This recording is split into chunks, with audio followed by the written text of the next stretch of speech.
Hi అండి. అందరూ ఎలా ఉన్నారు? ఇంతకుముందు వీడియో అయితే అప్‌లోడ్ చేశాను కదా! హౌస్ వైఫ్ ఖాళీగానే ఉంటారు కదా! అని చాలా సింపుల్‌గా టక్కన వచ్చే మాట అందరికీ నోట్లో నుండి అదే. ఖాళీయేగా, ఇంట్లోనేగా అని ఇంట్లో ఉన్నోళ్ళు ఖాళీగా కాదు, ఎంత కంటిన్యూషన్ పనులుంటా ఉంటాయో ఇంతకుముందు వీడియో అప్‌లోడ్ చేశాను. కంటిన్యూషన్ ఇది నెక్స్ట్ డే గ్రోసరీ తెచ్చినవైతే సర్దాలి కదా! ఎలా సర్దుతాను అన్నది. అండ్ ముందుగా ఛానల్‌ని సబ్స్క్రైబ్ చేసి పక్కనే ఉన్న బెల్ ఐకాన్ క్లిక్ చేయండి. వీడియో నచ్చితే మాత్రం లైక్ చేయడం అస్సలు మర్చిపోవద్దు. ఇక ముందు రోజైతే తెచ్చాను గదా! గ్రోసరీ తెచ్చాను చూసారు. అండ్ ఆ రోజు వర్క్ అంతా ఎలా ఉంది అని. నెక్స్ట్ డే ఎప్పుడూ కొంచెం ఫ్రీక్వెంట్‌గా తెస్తూనే ఉంటాం గానీ, మస్కిటో బ్యాట్స్ ఇలాంటి ప్రాబ్లమ్ అయితే ఎప్పుడు ఫేస్ చేయలా. అక్కడ చెక్ చేపిస్తాం గానీ, ఛార్జింగ్ అవుతుందా లేదా అన్నది అసలు మనం పట్టించుకోము. సో, ఈసారి వచ్చిన దరిద్రం ఏందంటే అది ఛార్జింగ్ అవ్వట్లేదు. ఇంటికొచ్చాక చెక్ చేసి పెట్టేస్తే ఛార్జింగ్ అసలు అవ్వట్లేదు. మళ్ళీ ఎళ్లి నెక్స్ట్ డేనే దాన్ని ఎక్స్‌చేంజ్ చేసుకొనొచ్చి ఇదొక ఎక్స్‌ట్రా తలనొప్పి. ఇంకా కంటిన్యూషన్ ఇంట్లో పనులు ఉంటానే ఉంటాయి కదా! సో, అవన్నీ అయితే వీడియోలో చూద్దాము. రోజు మాత్రం 5 గంటలకే మొదలైద్ది. కాకపోతే ఒక హ్యాపీ న్యూస్ ఏంటంటే మనకి అంత ఉదయాన్నే లేచినప్పుడు ఎర్లీగా పనైపోయింది అన్న ఫీలింగ్. మెయిన్ ఇంపార్టెంటియి చేయాల్సినయి వంట, క్లీనింగు, గిన్నెలు ఇంతవరకు అయిపోతాయి. ఇక పైనవి ఎప్పుడూ ఉంటాయి. ఎంత చేసినా తరగకుండా వస్తూనే ఉంటాయి. ఇవి అయిపోతే కనీసం ఏదైనా బయట పనులున్నా చూసుకోవచ్చు. సో, ఉదయాన్నే అయితే ఇలా బ్రేక్‌ఫాస్ట్ చేసేసాను. అండ్ నేను దోస పిండికి రోజు ఒకలాగైతే ఎయను. ఈ దోసలైతే కాస్త ఓట్సు, బ్రౌన్ రైస్ ఏసినవి. కొంచెం మెత్తగా ఉండాలి ఆరిపోయాక బాక్స్‌లో అని కాస్త మందంగా ఏస్తాను. ఆ దోస పెనం చల్లారడానికి ఒక అరగంట పట్టిద్ది. ఈలోపు పిల్లలకి బాటిల్స్‌లోకి హాట్ వాటర్ చక్కగా తాగే వేడవుతాయని ఊరికే గ్యాస్, కరెంట్ అన్నీ వేస్ట్ ఎందుకు. ఉదయం బ్రేక్‌ఫాస్ట్ చేసినప్పుడైతే ఇలా ఒక గిన్నెలో నీళ్లు పెట్టేసి మూత పెట్టేస్తే చక్కగా కాగిపోతాయి. ఆ నీళ్లు బాటిల్స్‌లో పోసేస్తాను. ఇక లంచ్‌కొచ్చేసి ముందుగా ఏం చేద్దామా అని ప్రిపేర్ అవ్వలేదు. అండ్ కూరలు తక్కువున్నాయి. సో, 4 వంకాయలు, కొంచెం టమాటాలు ఉంటే అన్నం వండడానికి గిన్నె పెట్టేసి అందులో 2 స్పూన్లు నూనె వేసుకొని డ్రై స్పైసెస్ అన్నీ వేసుకున్నాను. ఇక అందులోకి సన్నగా తరిగిన ఉల్లిపాయలేసి కాస్త ఉల్లిపాయలు వేయించి కరివేపాకు, ఉప్పు, పసుపు ఇవన్నీ ఇంకా వన్ బై వన్ ఏసుకుంటా ఉండడమే. అల్లము, వెల్లుల్లి, పచ్చి కొబ్బరి, ఒక పచ్చిమిర్చి కారంకి సరిపడా, ఓ స్పూన్ గసగసాలు, కొత్తిమీర ఇవన్నీ కూడా వేసి గ్రైండ్ చేసి పెట్టుకొని సపరేట్‌గా కూరగాయలు కోసి పెట్టడానికి టైం వేస్ట్ అంత టైం ఉండదు. పొద్దున్నే ఉల్లిపాయలు ఫ్రై అవుతున్నప్పుడు ఒక్కో టమాటా కోసేసి దానిలో ఏసేసి అవి వేగుతా ఉండగానే మళ్ళీ ఇక్కడ వంకాయలు వగరుగా రాకుండా ఉండటానికి నీళ్ళల్లో ఉప్పేసేసి దానిలో పెట్టుకొని ఈలోపు ఇవన్నీ చేస్తుండగా ఉడుకుతుండగా ఈ ఆల్రెడీ మిక్సీ జార్‌లో ఏసి పెట్టుకొని మెత్తగా గ్రైండ్ చేసి పెట్టేశాను పేస్ట్. ఇక ఆ పేస్ట్ కూడా ఇందులో యాడ్ చేసేసుకొని ఒకసారి కలిపేసి ఫస్ట్ వంకాయ ముక్కలు వేయగానే అయినా ఉల్లిపాయలు ముందు ఉప్పేసేస్తే వంకాయలైతే పాడవకుండా ఉంటాయి. కారంకి సరిపడా కాస్త చిల్లీ పౌడరు, ఒక అర స్పూన్ ధనియాల పొడి, ఒక పావు స్పూన్ వరకే గరం మసాలా, పసుపు ఇవన్నీ వేసేసి ఒకసారి బాగా కలిపేసి ఫస్ట్ లేవగానే రైస్ అయితే నానబెట్టేశాను. ఇవన్నీ ప్రాసెస్ అయ్యేటప్పటికి ఒక అరగంట పట్టిద్ది. ఇంకా బ్రేక్‌ఫాస్ట్ కూడా ముందే చేసేసాను. సో, నానబెట్టిన రైస్‌ని కూడా శుభ్రంగా కడిగేసి రైస్‌ని కూడా ఈ కూరగాయల ముక్కల్లో ఏసేసి ఒక్క 2 నిమిషాలు ఫ్రై చేసేసి ఇవన్నీ లో ఫ్లేమ్‌లోనే చేస్తాను. ఉదయం కూడా 1 అవర్‌లోనే మొత్తం అయిపోతుంది గానీ లో ఫ్లేమ్‌లో చేస్తాను. ఇక ఇప్పుడు హై ఫ్లేమ్‌లో పెట్టేసి ఒక కప్‌కి 2 కప్పులు నీళ్లు వేసేసి హై ఫ్లేమ్‌లో పెట్టేస్తాం, మూత పెట్టేస్తాం. అండ్ ఇవన్నీ వేసినప్పుడు కాస్త ఎక్కువ నీళ్లు పడతాయి. దాదాపుగా 1కి 2 నీళ్లు వేసేసి ఒకసారి ఇంకా దగ్గరికి పడ్డాక కూడా ఒకసారి మిక్స్ చేసేసి లో ఫ్లేమ్‌లో పెట్టి 5 నిమిషాలు ఉంచితే ఇక రైస్ అంతా రెడీ అయిపోయిద్ది. ఇక క్లీనింగ్ అవన్నీ అయిన తర్వాత అయితే ముందు గ్రాసరీ తెచ్చుకున్నాం కదా! అవన్నీ పెట్టాం గానీ బట్ స్టోర్ చేసుకోవాలంటే వాటికో పెద్ద ప్రాసెస్సే ఉండిద్ది. చింతపండు బయట పెట్టలేము. అలా అని ప్రతిదీ ఫ్రిడ్జ్‌లో పెట్టేసి అక్కడ ఖాళీ ఉండదు.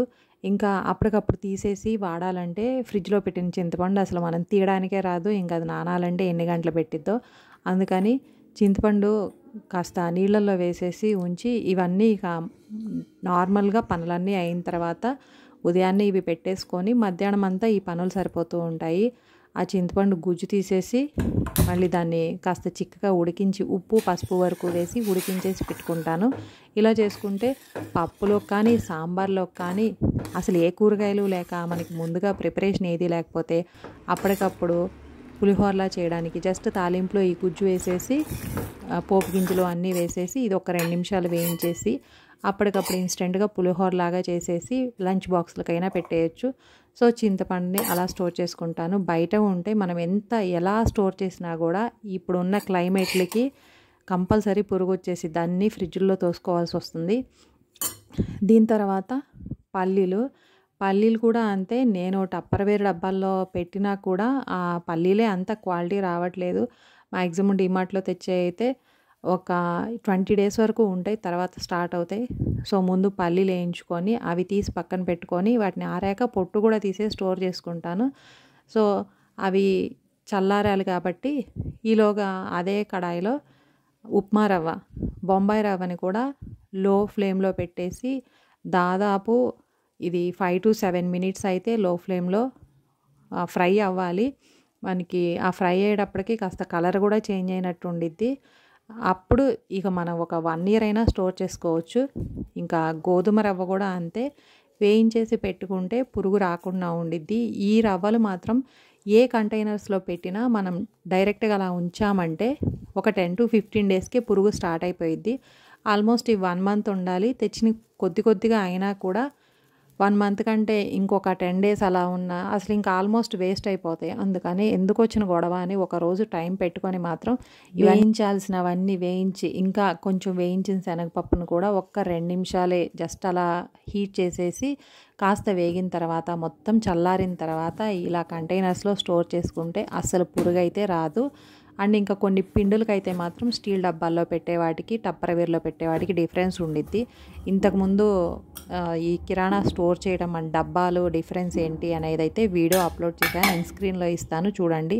ఇంకా బెల్లం తరిగేసి పెట్టుకోవడం ఇవన్నీ అయిన తర్వాత మళ్ళీ ఇంట్లో పిండిలు అయిపోతే మాత్రం ఇలా వీక్ డేస్‌లో అస్సలు పెట్టుకోను. కంపల్సరీ పిండిలు నానబెట్టేసి ఈరోజు అయిపోయింది అంటే మళ్ళీ ఈరోజే నానబెట్టేసి నైట్ కల్లా వేసేసి ఇక మార్నింగ్‌కి ఉంటాయి. అందులోనూ వింటర్ టైంలో ఎప్పుడంటే అప్పుడు ఈవినింగ్స్ టిఫిన్ తినడానికి ఇష్టపడతా ఉంటారు. చల్లగా ఉండి వేడివేడిగా. అందుకని మళ్ళీ సాయంత్రానికి ఈ పిండి రుబ్బుకోవడం ఇడ్లీకి, దోసకి, గారెకి అన్నీ గ్రైండర్ పని పెట్టుకుంటే చాలా టైం పట్టిద్ది. ఆ పొట్టుపప్పు కడగడం, ఇంకా గ్రైండర్ క్లీనింగు, పిండి మొత్తం వేసిన తర్వాత నేను లాస్ట్ దోస పిండిలో వేసేటప్పుడు కొద్దిగా పిండిలోకి కాస్త పల్చగా జారుడుగా నీళ్ళు వేసేసి ఆ పిండి సపరేట్గా పెట్టుకొని అందులో ఆల్రెడీ పప్పులు కడిగి పెట్టుకునే నీళ్ళన్నీ గిన్నెల్లో ఉంటాయి. మళ్ళీ నీళ్ళు వేస్ట్ చేయడం ఎందుకని అదే నీళ్ళు మొత్తం పిండి అంతా క్లీన్గా తీసిన తర్వాత ఆ గిన్నెలో వేసేసి ఒకసారి ఆన్ చేసేస్తే మనకి రాళ్ళ నుండి కానీ మొత్తం కూడా ఈజీగా క్లీన్ చేసుకోవడానికి ఉంటుంది. ఇక గ్రైండర్ వేసి మళ్ళీ దాన్ని గిన్నెను అలా పెట్టామంటే మాత్రం మొత్తం ఎండిపోయి ఇంకా నీళ్ళు వేస్టు ఇదంతా ఎందుకని అప్పటికప్పుడే క్లీన్ చేసేస్తాను. మొత్తం కూడా ఈ గ్రైండర్ పని పెట్టుకుంటే మాత్రం 2 గంటలు టైం తినేసినట్టే ఉండిద్ది. ఒక రోజు మొత్తం అదే సరిపోయింది. ఇక ఉదయం నుండి ఉండి మళ్ళీ సాయంత్రానికి ఇవి. అండ్ ఈ వింటర్కి ఎప్పుడో మార్నింగ్ బ్రేక్ఫాస్ట్ చేసినప్పుడు ఒక్కసారి పెడతాం కానీ ఇంకా డే అంతా కాస్త ఈ చల్లనీళ్ళు తాగితే నోట్లో పళ్ళు ఊడిపోయేటట్టుంది. అంత చల్లగా ఉంటున్నాయి.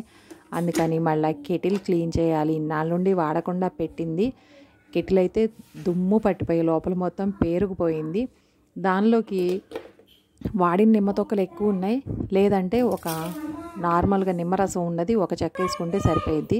ఒక స్పూన్ ఉప్పు, కాస్త ఒక అర స్పూన్ వరకు బేకింగ్ సోడా వేసేసి అందులో ఫుల్గా మ్యాక్సిమం లెవెల్ వరకు నీళ్లు వేసి జనరల్గా కెటిల్ ఎలా అయితే ఆన్ చేస్తామో ఆన్ చేసేసి మొత్తం ఫుల్ హీట్ అయ్యి దానికి అదే ఆఫ్ అయింది కదా, ఆ స్టేజ్ వరకు ఉంచేస్తే ఇక అసలు మనం టచ్ చేయక్కర్లేదు. లోపల ఆల్రెడీ లైమ్ స్కేల్ పట్టేసి చానాళ్ళు సంవత్సరం నుండి వాడకుండా ఉంది కదా, అది మొత్తం కూడా దానికి అదే క్లీన్ అయిపోయిద్ది.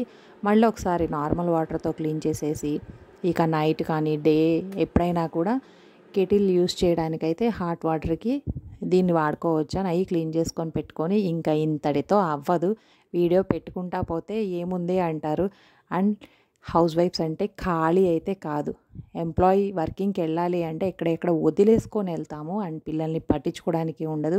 బట్ ఇంట్లో ఉన్నాము అంటే ఏది వదలకుండా తుడిచిందే తుడిచి కడిగిందే కడిగి 24 అవర్స్ నాన్ స్టాప్ వర్కింగ్. ఇంకా ఓపిక లేక వారానికి ఒకసారి అయితే నేను అన్నీ వదిలేసి ఊరుకుంటాను, జస్ట్ పైన చేయాల్సిన వరకు. అండ్ ఎవరైతే మాట్లాడతారో వాళ్ళకి తెలియదు, చేస్తే కానీ తెలిసిద్ది. నరం లేని నాలుకే కదా ఏమైనా మాట్లాడవచ్చు అని అంటూ ఉంటారు. అండ్ పక్కన వాళ్ళు అనడమంటే అదొక సరదా, మనది మనం చూసుకోకుండా.